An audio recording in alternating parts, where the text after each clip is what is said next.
ഒത്തിരി ആൾക്കാർ ഈ ഫോൺ നോക്കി അല്ലെങ്കിൽ ലാപ്ടോപ്പിന്റെ മുമ്പിൽ ഇരുന്നിട്ട് സമയം കളയുന്നത് ഞാൻ പറയുന്നത് അത് ഉപയോഗിക്കുന്നുണ്ട്. യഥാർത്ഥം നല്ലതെന്ന് പറഞ്ഞു കഴിഞ്ഞാൽ പലർക്കും അവരവരുടെ ശരീരത്തെക്കുറിച്ച് തന്നെ ഒരു ധാരണയില്ല എന്നുള്ളതാണ്.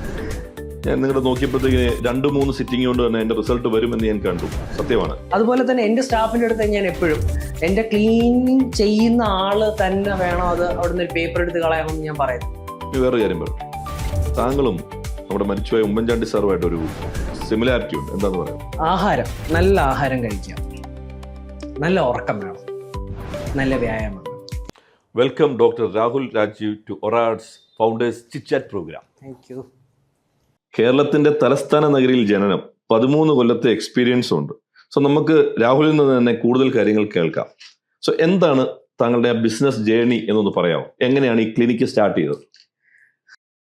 ഞാൻ ബദിനി മാർവാൻസ് ക്യാമ്പസിൻ്റെ അകത്ത് ഞാൻ യു ജി ചെയ്ത്, പിന്നെ കോട്ടയം സ്കൂൾ ഓഫ് മെഡിക്കൽ എഡ്യൂക്കേഷനിൽ ഞാൻ PG ചെയ്തു. ഓർത്തോ സ്പോർട്സ് ആണ് ഞാൻ PG ചെയ്തത്. അത് കഴിഞ്ഞിട്ട് ഞാൻ കുറേ ഹോസ്പിറ്റലിൽ, ഇവിടെ ട്രിവാൻഡ്രത്തുള്ള റെപ്യൂട്ടഡ് ആയിട്ടുള്ള കുറേ ഹോസ്പിറ്റലിലെല്ലാം വർക്ക് ചെയ്തു.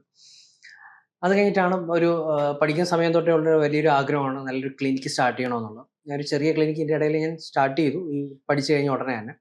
പക്ഷെ അത് അത്രയും നമ്മൾ ഉദ്ദേശിച്ച പോലെ നല്ലൊരു സക്സസ്ഫുൾ ആയില്ല. പിന്നെ രണ്ടാമത് സീസൺ 2 എന്നുള്ള രീതിയിലാണ് anchor physiotherapy and sports fitness studio. ആദ്യം ഒരു ആങ്കർ ഫിസിയോതെറാപ്പി മാത്രമായിരുന്നു. പിന്നെ PG കൂടെ എടുത്തപ്പം അതിൻ്റെ അതൊരു സ്പോർട്സ് ഫിറ്റ്നസ് സ്റ്റുഡിയോയും കൂടെ ആഡായി. ഒരു സീസൺ 2 പോലെ വേറൊരു ക്ലിനിക്ക്, ഒരു വലിയൊരു ഒരു സ്വപ്നമായിരുന്നു, ഒരു വലിയൊരു നല്ലൊരു രീതിയിലുള്ള ഒരു ക്ലിനിക്ക് സ്റ്റാർട്ട് ചെയ്യണമെന്നുള്ളത്.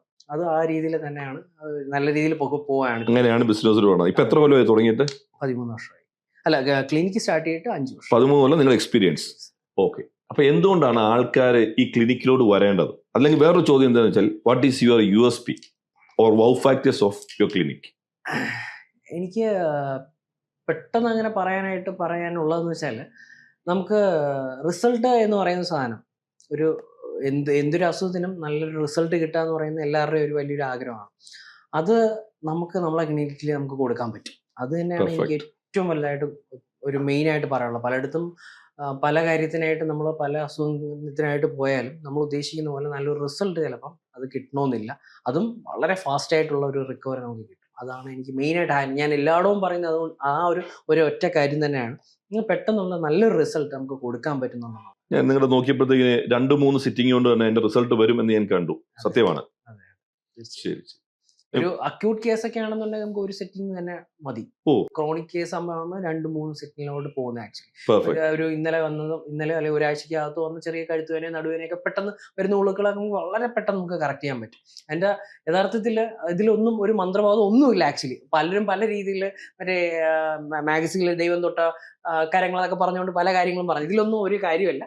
പക്ക ഉറപ്പായിട്ടും നല്ല രീതിയിലുള്ള റൂട്ട് കോസ് നമ്മൾ കണ്ടുപിടിച്ച് നല്ല എവിഡൻസ് സ്റ്റഡിയോട് കൂടിയുള്ള രീതിയിലുള്ള ട്രീറ്റ്മെന്റ് നമ്മൾ കൊടുക്കുന്നത്. അല്ല, അതിൻ്റെ അത് വേറെ കാര്യങ്ങളൊന്നുമില്ല. പക്ഷെ നല്ല റിസൾട്ട് നമുക്ക് കൊടുക്കാൻ പറ്റുന്നുണ്ട്. Very good. വേറൊരു കാര്യം പറയട്ടെ, താങ്കളും നമ്മുടെ മരിച്ചുപോയ ഉമ്മൻചാണ്ടി സാറുമായിട്ട് ഒരു സിമിലാരിറ്റി ഉണ്ട്. എന്താന്ന് പറയോ? രണ്ടുപേരും മുടി ചെയ്യാറില്ല എന്നുള്ളതാണ്.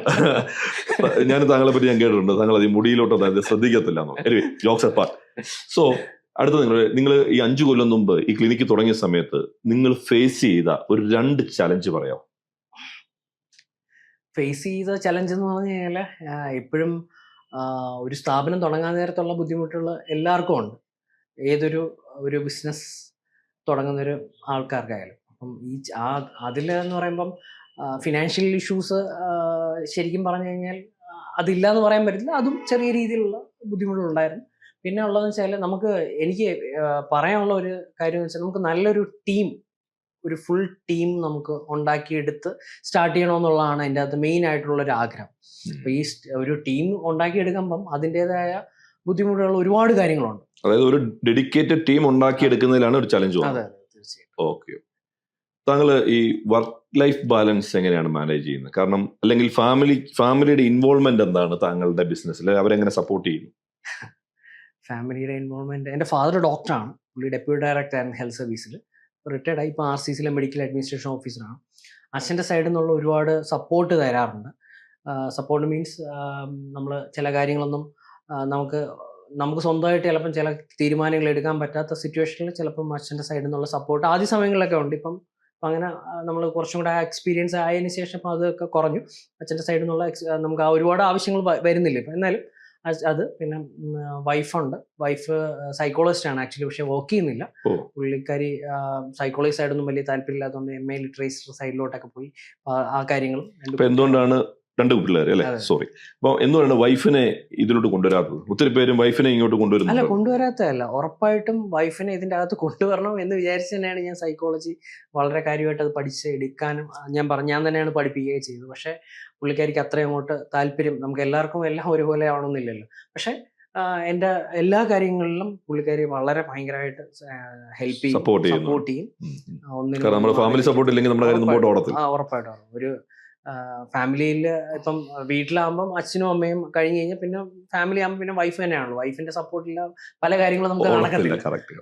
ഇപ്പൊ ഒത്തിരി ആൾക്കാർ ഈ ഫോൺ നോക്കി അല്ലെങ്കിൽ ലാപ്ടോപ്പിന്റെ മുമ്പിൽ ഇരുന്നിട്ട് സമയം കളയുന്നത് ഞാൻ പറഞ്ഞത് അത് ഉപയോഗിക്കുന്നുണ്ട്. അത് നമ്മുടെ ബോഡീനെ അല്ലെങ്കിൽ ഈ ഫിസിയോതെറാപ്പിസ്റ്റിന് അടുത്തോട്ട് വരാൻ ഒരു കാരണമാണോ അത്? ഉറപ്പായിട്ടും ഈ നമുക്ക് text neck syndrome, neck pain ഉണ്ടാക്കുന്ന ഒരു ഇഷ്യൂ ആണ്. അതായത് നമ്മൾ ഒരുപാട് സമയങ്ങളിൽ മണിക്കൂറുകളാണ് മൊബൈൽ യൂസ് ചെയ്യുക അല്ലെങ്കിൽ ലാപ്ടോപ്പ് യൂസ് ചെയ്യുക, നമ്മളെ കഴുത്തിനൊക്കെ ഒരുപാട് ഓവർ സ്ട്രെയിൻ ആണ്. ആ സമയത്തുള്ള ബുദ്ധിമുട്ടുകളും നെക്കിന് ബലക്കുറവ് വരാൻ നേരത്തുള്ള ബുദ്ധിമുട്ടുകളെല്ലാം ഉണ്ടാവും.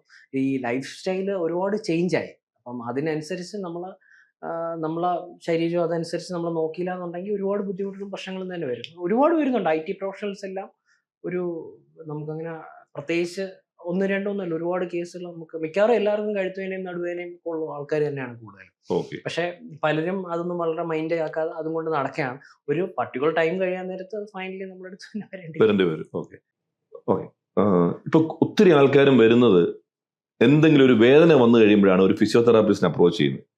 ഞാൻ വേറെ ഇവിടെ വായിച്ചതാണ്. അതായത് നമ്മൾ സാധാരണ റെഗുലർ ചെക്കപ്പ് നടത്തുന്നത് പോലെ തന്നെ ഇങ്ങനെയുള്ള ഈ വേദന വരാൻ വേണ്ടി ഇരിക്കാതെ തന്നെ ഫിസിയോതെറാപ്പിയുടെ അടുത്തും അല്ലെങ്കിൽ ഫിസിയോതെറാപ്പിസ്റ്റിന്റെ അടുത്തും ഇടയ്ക്ക് ചെന്ന് ചെക്കപ്പ് നടത്തണമെന്നുള്ളത് എന്താണ് താങ്കളുടെ അതിന്റെ അഭിപ്രായം?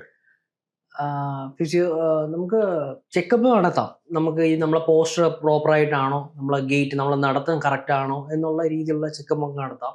പിന്നെ നമുക്ക് ബലം, ശരിക്കും പറഞ്ഞു കഴിഞ്ഞാൽ നമ്മളെ ഇവിടത്തെക്കാളും പുറത്തുനിന്നുള്ള ഒരുപാട് ക്ലയൻസ് എല്ലാം അവർ എൻ്റെ അടുത്ത് ഇങ്ങനെയുള്ള ക്വസ്റ്റ്യൻസ് ചോദിക്കാറുണ്ട്. അവർ ഈ പറഞ്ഞ പോലെ എനിക്ക് എൻ്റെ ഇന്ന മസിൽസ് എനിക്ക് സ്ട്രെങ്ത് ഉണ്ടോ എന്നുള്ള ടെസ്റ്റ് ചെയ്യണം, അങ്ങനെയുള്ള രീതിയിലുള്ള കാര്യങ്ങളൊക്കെ ഒരുപാട് അങ്ങനെ വരണ്ട. നമ്മളെ നാട്ടിലുള്ള കാര്യങ്ങളൊന്നും അത്രയും ആൾക്കാർ അവെയർ അല്ല. പക്ഷേ യഥാർത്ഥത്തിൽ അതൊരു നമ്മളെ പ്രോപ്പറായിട്ടുള്ള ഈ ബാക്കിയുള്ള മെഡിക്കൽ ചെക്കപ്പ് ചെയ്യുന്ന പോലെ തന്നെ നമ്മളൊരു വെൽനെസ് എന്നുള്ള രീതിയിൽ നമുക്ക് ഇതൊക്കെ ചെയ്യുന്നത് നല്ലതായിരിക്കും. ഈ പറഞ്ഞ പോലെ നമ്മൾ സ്ട്രെങ്ത് റെഗുലർ ചെക്കപ്പ് നടത്തുന്നത് നല്ലതായിരിക്കും. യഥാർത്ഥത്തിൽ നല്ലതെന്ന് പറഞ്ഞു കഴിഞ്ഞാൽ പലർക്കും അവരവരുടെ ശരീരത്തെക്കുറിച്ച് തന്നെ ഒരു ധാരണയില്ല എന്നുള്ളതാണ്. ഇപ്പം ഞാൻ കാണുന്ന പല ആൾക്കാർക്കും ഈ ഫോർവേഡ് നെക്കും റൗണ്ട് ഷോൾഡറൊക്കെയാണ്. അതൊക്കെ നമ്മളെ പോസ്റ്ററിന്റെ ഇഷ്യൂ തന്നെയാണ്. യഥാർത്ഥത്തിൽ നമ്മൾ ഒരു ഹ്യൂമൻ ബീയിന്റെ ബോഡിയിലെ കഴുത്ത് ചെവിയോടും ചെവിയോട് ചേർന്ന് നേരെ സ്ട്രെയിറ്റ് ആയിട്ട് നിൽക്കണം എന്നുള്ളത് വളരെ ഒരു അനാറ്റോമി പോസ്റ്റർ ഉണ്ട്. ഇരിക്കുമ്പോഴും നിൽക്കുമ്പോഴും ഒരു പോസ്റ്റർ ഉണ്ട്. അതെല്ലാം വളരെ നീറ്റായിട്ട് ഇരിക്കണമെന്നുണ്ട്. പക്ഷെ അതിൽ നിന്നൊക്കെ ചേഞ്ച് വരുമ്പം അതനുസരിച്ച് അതൊക്കെ മസിലിന് വീക്ക് ആകുമ്പോഴാണ് ഈ പ്രശ്നങ്ങൾ വരുന്നത്. അപ്പം അതെല്ലാം പ്രോപ്പറായിട്ട് നമുക്ക് ചെയ്യാൻ പറ്റും. അതൊന്നും ആരും അറിയുന്ന പോലും ഇല്ല. നമ്മളെ പോസ്റ്റ് നമ്മൾ തന്നെ അറിയുന്നില്ല. അതാണ് എന്റെ സത്യം. അടുത്തത്, ഒരു ഫിസിയോതെറാപ്പിസ്റ്റിന്റെ അടുത്ത് ഒരാൾ വരാതിരിക്കാൻ വേണ്ടിയിട്ട് അയാൾ എന്തെല്ലാം 3 കാര്യങ്ങളാണ് ചെയ്യേണ്ടതെന്ന് പറയാം. എനിക്കറിയാം നിങ്ങൾ പറഞ്ഞു തരത്തില്ല, എങ്കിലും ഒന്ന് പറഞ്ഞു തരുമോ? വരാതിരിക്കാനായിട്ട് നമ്മള് പ്രശ്നക്കാരൊന്നും അല്ലല്ലോ. അങ്ങനെയല്ല ഞാൻ പറഞ്ഞത്. നമുക്ക് എങ്ങനെ നമ്മുടെ ഡെയിലി ഹാബിറ്റ്സ് എന്ത് ചെയ്താൽ ഗുളിക കഴിക്കാതിരിക്കാൻ ഉള്ള കാര്യങ്ങൾ ചോദിക്കുകയാണെങ്കിൽ അത് ബെസ്റ്റ് ആയിരിക്കും അല്ലേ? ആഹാരം, നല്ല ആഹാരം കഴിക്കുക, നല്ല ഉറക്കം വേണം, നല്ല വ്യായാമം വേണം. ഇത് 3 അത്യാവശ്യപ്പെട്ട കാര്യം. ഇത് 3 തന്നെ നമ്മൾ പ്രോപ്പറായിട്ട് ഉണ്ടെന്നുണ്ടെങ്കിൽ നമുക്ക് ആവശ്യമില്ലാത്ത മെഡിസിൻസും ആവശ്യമില്ലാത്ത അസുഖങ്ങളൊന്നും നമുക്ക് അധികം വരത്തില്ല. അത് തന്നെയാണ് അതിൻ്റെ അകത്ത് മെയിൻ ആയിട്ടുള്ളത്. നമ്മളെടുത്തും വരണ്ട, ഇത് പ്രോപ്പറായിട്ട് ഇത് ചെയ്ത് കഴിഞ്ഞാൽ മനസ്സിലായി ഒരു ഡോക്ടറെ അടുത്തും പോകേണ്ടി വരും. നല്ല രീതിയിൽ ഇത് നല്ല രീതിയിലൊന്ന് ഫോളോ ചെയ്യാൻ പറ്റിയ ഏറ്റവും ബെസ്റ്റ്. പിന്നെ ഇതിലും തന്നെയും ഉറങ്ങേണ്ട ടൈം നല്ല നീറ്റായിട്ട് ഉറങ്ങുക, ആഹാരം എന്തൊക്കെ നല്ല ആഹാരം കഴിക്കേണ്ടത്. അപ്പം നല്ല ആഹാരം കഴിക്കാൻ ന്യൂട്രീഷനിസ്റ്റിന്റെ അടുത്ത് പോകണം. നല്ല ഉറക്കം കിട്ടാനായിട്ട് അവർക്ക് സമാധാനം വേണം. അപ്പൊ നല്ല സൈക്കോളജിസ്റ്റിന്റെ അടുത്തോ അല്ലെങ്കിൽ അല്ലെ നമ്മള് ജീവിത സാഹചര്യങ്ങൾ എന്തൊക്കെയാണെന്നുള്ള മനസ്സിലാക്കി അതനുസരിച്ച് വേണം എല്ലാ കാര്യങ്ങളും. എല്ലാവരും ഒരുപോലെ അല്ല. ഓരോ ബിസിനസ്സുകാരും ഓരോ രീതിയിലും ഓരോ പ്രൊഫഷണൽസും ഓരോ രീതിയിലാണ്. അപ്പൊ അവർക്ക് അതിൻ്റെതായ സ്ട്രെസ്സും പ്രശ്നങ്ങളും എന്തായാലും കാണും. മനസ്സിലായി. ഓക്കെ, നമ്മൾ ഇതിന്റെ വ്യൂവേഴ്സ് എന്ന് പറയുന്നത് 2 തരമാണ്. ഒന്ന് ഈ ഫിസിയോതെറാപ്പിയെ പറ്റി എൻക്വയറി നടത്തുന്നവർ. അപ്പൊ അങ്ങനെയുള്ളവർക്ക് ഇത് ഗുണപ്രദമാണ്. അല്ലെങ്കിൽ അതുപോലെ തന്നെ രണ്ട് പുതിയതായിട്ട് ഒത്തിരി പേര് ഈ ഓണ്ടർപ്രണേഴ്സ് ആയിട്ട് വരുന്നുണ്ട്, പുതിയ പുതിയ ബിസിനസ്സുകൾ തുടങ്ങുന്നുണ്ട്. അപ്പോൾ അവർക്കും നിങ്ങൾ പറയുന്ന നിങ്ങളുടെ കമ്പനിയിൽ ചെയ്യുന്ന കുറേ കാര്യങ്ങൾ, നേരത്തെ ചലഞ്ച് പറഞ്ഞു, അല്ലെങ്കിൽ ഇനിയിപ്പോൾ അടുത്ത വരാൻ പോകുന്ന ചോദ്യം, അപ്പോൾ അവർക്ക് അതുപോലെ ഗുണം ചെയ്യും. അപ്പോൾ അതുകൊണ്ട് ഞാനൊരു ചോദ്യം കൂടെ ചോദിക്കുകയാണ്. നിങ്ങളുടെ കമ്പനിയിൽ നിങ്ങളുടെ ഒരു 3 ഗുഡ് പ്രാക്ടീസസ് പറയാം, അതായത് ബാക്കിയുള്ള ഓണേഴ്സിനോട് അത് ഇംപ്ലിമെന്റ് ചെയ്യാൻ പറ്റണം. പ്രോപ്പർ ആയിരിക്കും. ഞാൻ ഈ ക്ലിനിക്ക് സ്റ്റാർട്ട് ചെയ്യുന്ന സമയത്ത് അത് എനിക്കൊരു നമ്മൾ എല്ലാം സ്റ്റാർട്ട് ചെയ്തിട്ടല്ല നമ്മൾ അതിലോട്ട് പോകുന്നത്. നമ്മൾ സ്റ്റാർട്ട് ചെയ്യുന്നതിന് മുമ്പേ എൻ്റെ ഫാദർ ഒരു എപ്പോഴും പറയും, ഒരു 6 മന്ത്സിന് മുമ്പേ അല്ലെങ്കിൽ ഒരു വർഷത്തേക്കുള്ളതോ അല്ലെങ്കിൽ ഒരു 6 മാസത്തേക്ക് ശേഷമുള്ള സാലറി ഉൾപ്പെടെ നിന്റെ കയ്യിൽ ഉണ്ടെങ്കിൽ നീ സ്റ്റാർട്ട് ചെയ്യാവും എന്നാണ് എപ്പോഴും പറയുന്നത്. അങ്ങനത്തെ ഒരു രീതിയാണ്. അപ്പൊ അത് കാരണം എല്ലാ കാര്യങ്ങളും A to Z കംപ്ലീറ്റ് ഒരു കാര്യങ്ങൾ നമുക്ക് ഫുൾ ഒരു സ്ട്രക്ചർ വേണം. എന്തൊക്കെയാണ്, എവിടെയൊക്കെയാണ് വേണ്ടത്, എന്തൊക്കെയാണ് ചെയ്യേണ്ടത്, ആർക്കൊക്കെ എങ്ങനെയൊക്കെ നമ്മൾ ട്രെയിനിങ് കൊടുക്കണം, ഇങ്ങനെയുള്ള കംപ്ലീറ്റ് കാര്യങ്ങൾ നമ്മൾ A to Z അത് നോക്കാന്നുള്ളതാണ്. അതായത് നിങ്ങൾ പറയുന്നത് എംപ്ലോയീസിന് പ്രോപ്പർ ട്രെയിനിങ് ഉൾപ്പെടെ കൊടുക്കണം. അതായത് ഞാൻ എപ്പോഴും നമുക്ക് എന്നെ സംബന്ധിച്ചോളം ഞാൻ എൻ്റെ ഒരു സ്ഥാപനത്തില് എല്ലാം പക്ക ആവണമെന്നുണ്ടെങ്കിൽ നമ്മളെ സെക്യൂരിറ്റി തൊട്ട് നമ്മളെ റിസപ്ഷൻ സ്റ്റാഫ് തൊട്ട് അങ്ങനെ ക്ലീനിങ് സ്റ്റാഫ് ഉൾപ്പെടെ വളരെ നീറ്റായിട്ട് നല്ല രീതിയിൽ അവരുടേതായ ജോലി അവർ വൃത്തിയായിട്ട് ചെയ്യാന്നുള്ളതാണ്. ഒരു സെക്യൂരിറ്റിയെ സംബന്ധിച്ചോളം അവരുടെ ഒരു പ്രൊഫഷന് ഒരു സ്റ്റൈലുണ്ട്. ഒരു ആൾക്കാർ അതാണ് അക്സെപ്റ്റ് ചെയ്യുന്നത്. അപ്പം ഒരു സെക്യൂരിറ്റിയെ സംബന്ധിച്ചോളം ഒരു ഡോർ തുറക്കുക അടയ്ക്കുക എന്നുള്ള മാത്രമല്ല, അവർക്ക് വേണ്ട പരിഗണന. ഞാൻ എൻ്റെ ഒരു കാര്യം പറയട്ടെ, നമ്മൾ വണ്ടി കൊണ്ട് പാർക്ക് ചെയ്ത് കഴിയുമ്പോഴാണ് പറഞ്ഞത് അവിടെ അല്ല പാർക്ക് ചെയ്തത്, അപ്പൊ തന്നെ നമുക്ക് നെഗറ്റീവ്. എനിക്ക് അങ്ങനെ ഒരു അനുഭവം ഉണ്ടായി. അപ്പൊ അതൊക്കെ നിങ്ങൾ പ്രോപ്പറായിട്ട് ട്രെയിനിങ് കൊടുക്കുന്നില്ല. ഞാൻ എനിക്ക് അനുഭവം ഉണ്ട്, ഞാൻ അവിടെ വന്നിട്ടുണ്ട്, നിങ്ങൾ പറഞ്ഞ കാര്യങ്ങളൊക്കെ നിങ്ങൾ അവിടെ ഉണ്ട് എന്ന് എനിക്ക് പറയാം. പക്ഷെ പ്രേക്ഷകർക്ക് ഇപ്പൊ അത് മനസ്സിലായി. അതുപോലെ തന്നെ ഈ ക്ലീനിങ്, അതുപോലെ തന്നെ എന്റെ സ്റ്റാഫിന്റെ അടുത്ത് ഞാൻ എപ്പോഴും എന്റെ ക്ലീനിങ് ചെയ്യുന്ന ആള് തന്നെ വേണം അത് അവിടുന്ന് ഒരു പേപ്പർ എടുത്ത് കളയാമെന്ന് ഞാൻ പറയത്തില്ല. എല്ലാ സ്റ്റാഫും കാണുകയാണെന്നുണ്ടെങ്കിൽ, ഒരു പേപ്പർ ആണെങ്കിൽ മുടിയാണെങ്കിലും കാണുകയാണെന്നുണ്ടെങ്കിൽ എടുത്ത് കളയാം. ഞാൻ ചെയ്യും. അത് നിങ്ങളുടെ അവിടെ വന്നു കഴിയുമ്പോൾ അത് എനിക്ക് അനുഭവപ്പെട്ടു. ഞാൻ ചെയ്യും. എനിക്കത് കാണുമ്പം താങ്കൾ ചെയ്യുമ്പോൾ കൂടെ ഉള്ളവരെന്ന് ചെയ്യാതിരിക്കാൻ പറ്റില്ല. ഞാൻ വർക്ക് ചെയ്ത സ്ഥലങ്ങളിലും അങ്ങനെ പ്രോപ്പറായിട്ട് എനിക്കത് നീറ്റായിട്ട് എല്ലാ കാര്യങ്ങളും കിടക്കണം. അപ്പൊ ആ ഒരു ശീലം പണ്ടോട്ടേ ഉണ്ട്. അത് കാരണം അത് പ്രൊഫഷണലി ഞാൻ അത് യൂസ് ചെയ്ത്, അതൊക്കെ എനിക്ക് തോന്നുന്ന ഒരു ശരിക്കും പറഞ്ഞാൽ നമ്മളെ ഒരു പോസിറ്റീവ് ആയിട്ട് ജനങ്ങളും കാണും, നമുക്കൊരു പോസിറ്റീവ് കിട്ടുകയും ചെയ്യും. താങ്കളുടെ ഫാദർ പറഞ്ഞൊരു കാര്യത്തെ ഞാൻ നിൽക്കുന്നത്. ഫാദർ പറഞ്ഞു 6 മന്ത്സിന്റെ ഒരു ബാക്കപ്പ് നമ്മുടെ വേണം. എന്താണ് അതുകൊണ്ട് ഉദ്ദേശം? അതായത് നമുക്ക് ഈ 6 മാസം നമുക്ക് ബിസിനസ് ഇല്ലെങ്കിലും നമുക്കും നമ്മുടെ കൂടെ ഉള്ള സ്റ്റാഫിനും കൊടുക്കാനുള്ള കാശിന്റെ ആണോ ബാക്കപ്പ് എന്ന് ഉദ്ദേശിച്ചത്? തീർച്ചയായിട്ടും അത് അങ്ങനെ അത് നല്ലൊരു അഡ്വൈസ് ആണ്. അച്ഛൻ എപ്പോഴും നമ്മൾ എന്ത് പ്രോഗ്രാം എന്ത് പരിപാടി ചെയ്യുകയാണെന്നുണ്ടെങ്കിലും നമുക്കത് ചെയ്യാൻ പറ്റണം. നമുക്ക് ലോൺ എടുത്ത് എന്തോ ആയിരിക്കും. പക്ഷെ ലോൺ എടുക്കുന്നതിന് മുമ്പ് തന്നെയും നമ്മളെ കയ്യിൽ കുറച്ച് പൈസ ഉണ്ടായിരിക്കണം. മനസ്സിലായി. നമ്മൾ ആ ലോൺ അടച്ചു തീർക്കണമല്ലോ. മനസ്സിലായി. ഈ 6 മാസത്തിനകത്ത് നമുക്ക് എന്തെങ്കിലും ബുദ്ധിമുട്ട് വന്നാലും ഒരു പ്രശ്നം വരാൻ പാടില്ല. അപ്പൊ അത് കാരണം അതൊരു സ്ട്രിക്റ്റ് ആയിട്ട് അച്ഛൻ പറഞ്ഞു തന്നൊരു കാര്യം. എനിക്ക് ഇതൊക്കെ ഇപ്പൊ അടുത്തൊന്നും പറഞ്ഞ ഒരുപാട് വർഷത്തിന് മുമ്പേ പറഞ്ഞ കാര്യങ്ങൾ. എന്റെ ഫാദറാണ് എന്റെ റോൾ മോഡൽ കേട്ടോ. ഞാൻ എന്റെ അടുത്ത ചോദ്യം അതായിരുന്നു, താങ്കൾ ഏറെ ഉത്തരം പറഞ്ഞു. ഓക്കെ.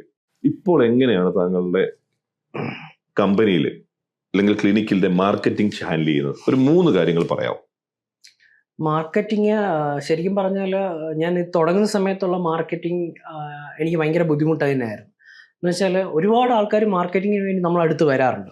പല കാര്യങ്ങളും ചെയ്യാം, അത് ചെയ്യാം, നമുക്ക് വീഡിയോ ചെയ്യാം, നമുക്ക് പോസ്റ്റേഴ്സ് ചെയ്യാം, അങ്ങനെ കുറേ കാര്യങ്ങൾ ചെയ്യാറുണ്ട്. പക്ഷേ ഇതൊന്നും ഇപ്പം കൂടുതൽ ചെയ്യുന്ന ആൾക്കാർക്ക് കുറച്ചും കൂടെ എളുപ്പമായിരിക്കും. കറക്റ്റ്.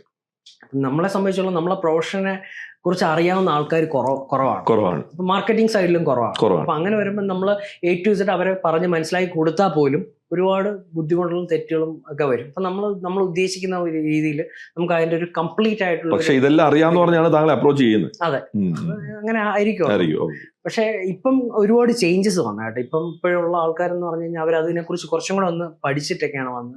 എനിക്ക് തോന്നുന്നു ഈ പറഞ്ഞ പോലെ ഈ ChatGPT അങ്ങനെയുള്ള കാര്യങ്ങൾ വന്നപ്പോൾ അതിൻ്റെതായ അവർക്കും ഇൻഫർമേഷൻസ് ഒക്കെ കിട്ടാനുള്ള അവസരങ്ങളുണ്ട്. അപ്പൊ അത് കാരണം കുറച്ചും കൂടെ ഒക്കെ ഒരു ഇതുണ്ട്. അപ്പം ഈ ChatGPT ഉള്ളതുകൊണ്ടാണ് എനിക്ക് താങ്കളോട് ഇത്ര ചോദ്യങ്ങൾ തന്നെ ചോദിക്കാൻ പറ്റിയത്. ഞാൻ നോക്കിയിരുന്നു തെറാപ്പിയെ പറ്റി. മൈ ലാസ്റ്റ് ക്വസ്റ്റ്യൻ, ഇപ്പം ഇപ്പോഴത്തെ തലമുറ അല്ലെങ്കിൽ അടുത്ത തലമുറേനെ ബിസിനസ്സിലോട്ട് കയറ്റുന്നതിനെ പറ്റി എന്താണ് അഭിപ്രായം? അതായത് അവർ പഠിച്ചിറങ്ങിയ ഉടനെ തന്നെ സ്വന്തം അപ്പന് ബിസിനസ് ഉണ്ട്, അതിലോട്ട് കയറട്ടെ എന്നുള്ളതാണോ നല്ലത്, അതോ അവർ വേറെ എവിടെയെങ്കിലും പോയി വർക്ക് ചെയ്തിട്ട് കയറിയാൽ മതി എന്നുള്ളതാണോ നല്ലത്? വർക്ക് ചെയ്ത് നല്ല എക്സ്പീരിയൻസ് ആയിട്ട് തന്നെ വേണം നമ്മളൊരു ബിസിനസ് കയറാൻ എപ്പോഴും. എന്ന് വെച്ചാൽ നമ്മൾ പഠിക്കാനായിട്ട് ഇതിന് ചുറ്റിനും ഒരുപാട് കാര്യങ്ങളുണ്ട്, ഓരോ ദിവസവും പഠിക്കാനുണ്ട്. എനിക്ക് എൻ്റെ അടുത്ത് വരുന്ന പേഷ്യൻസ് എനിക്ക് ഓരോ പേഷ്യൻസും ഓരോ ലേണിംഗ് ആണ് ആക്ച്വലി. ശരിക്കും അത് പറയാതിരിക്കാൻ പറ്റത്തില്ല. ഓരോ പേഷ്യൻസും അതുപോലെ നമുക്ക് ചുറ്റുമുള്ള ഒരുപാട് കാര്യങ്ങൾ നമുക്ക് പഠിക്കാനുണ്ട്, ഓരോ ദിവസവും പഠിക്കാനുണ്ട്. അപ്പോൾ നല്ല രീതിയിൽ ഒബ്സർവ് ചെയ്യുക, നമ്മളെ പ്രൊഫഷനെ കുറിച്ച് മനസ്സിലാക്കി അതിനെ അപ്ഡേറ്റ് ചെയ്യാൻ പറ്റുന്ന ഒരുപാട് കാര്യങ്ങളുണ്ട്. അപ്പോൾ അതിനെ ഫോക്കസ് ചെയ്യാം. അങ്ങനെ എല്ലാ കാര്യങ്ങളും ഇപ്പം എനിക്ക് ഒരുപാട് വേറെ കുറേ എക്സ്ട്രാ കരിക്കുലർ ആക്ടിവിറ്റീസും കാര്യങ്ങളെല്ലാം ഉണ്ട്. പക്ഷെ അതെല്ലാം ചെയ്യുമ്പോഴെല്ലാം ഞാൻ അതിൻ്റെ അങ്ങേ അറ്റം എത്തിയിട്ടേ ഞാൻ അടുത്തതിലോട്ട് പോകത്തുള്ളൂ. അപ്പോൾ അത് എത്താനായിട്ട് നമുക്ക് എന്തൊക്കെ ചെയ്യാൻ പറ്റുമോ അതുമായിട്ട് ബന്ധപ്പെട്ട് എവിടെയൊക്കെ പോകാൻ പറ്റുമോ, എവിടെയൊക്കെ നമുക്ക് കോഴ്സുകൾ ചെയ്യാൻ പറ്റുമോ, വർക്ക്ഷോപ്പുകൾ ചെയ്യാൻ പറ്റുമോ. ഇപ്പോൾ ഫിസിയോതെറാപ്പി ആണെന്നുണ്ടെങ്കിൽ ഞാൻ എൻ്റെ ഒരു എന്താ പറയുക ഡിഗ്രി സമുച്ചയം എന്ന് പറയാൻ പറ്റത്തില്ല, ഒരു കോഴ്സുകളിലും സർട്ടിഫിക്കേഷൻസ് എന്നൊക്കെ പറഞ്ഞു കഴിഞ്ഞാൽ ഒരുപാടുണ്ട്. നിങ്ങൾ സ്കിൽ അപ്ഡേറ്റ് ചെയ്യാറുണ്ട്? ഞാൻ ഈ നമ്മൾ നോർമൽ BPT MPT മാത്രം നമുക്ക് കിട്ടാതെ വേറെ ഒരുപാട് കാര്യങ്ങൾ പുറത്തുനിന്നൊക്കെ നമുക്ക് പഠിക്കാനുണ്ട്. അപ്പൊ അത് കാരണം ഒരുപാട് കാര്യങ്ങൾ നമ്മൾ അല്ലാതെയും പഠിക്കുന്നുണ്ട്. സോ താങ്കളാണെങ്കിൽ പോലും അറൌണ്ട് 5-8 കൊല്ലം വർക്ക് ചെയ്തിട്ട് ആ എക്സ്പീരിയൻസ് കൊണ്ടാണ് ബിസിനസ് തുടങ്ങിയത്. അതെ. സോ അത് തന്നെയാണ് താങ്കൾ എല്ലാവർക്കും സജസ്റ്റ് ചെയ്യുന്നത്. So Rahul, wish you all the best. എല്ലാവിധ ആശംസകളും.